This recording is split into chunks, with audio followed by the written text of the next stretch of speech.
how to set videos private on TikTok. So hello guys, in this quick video I will tell you if you uploaded any video on TikTok or it was watched by everyone or like it was on everyone, how you guys can private that video. So it was very easy. It was on Android, iPhone and Samsung. The process was same. So simply open TikTok app.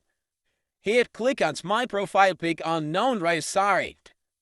Once you click here, you guys would see you would post your videos. So for example, I want to private my that video. So if I let you simply click on that post. Now here on right side you guys see 3 lines. So simply click on these 3 lines. Here you guys will see analytics, download lowers, increase views. But simply scroll right. Once you scroll to the end you guys will see privacy setting. So simply click on privacy setting. Once you click here, you guys will see everyone. Friends, only you. So you will simply click on only you. Once you click on only you, simply back and that video will be set private. And it would be seen by only you.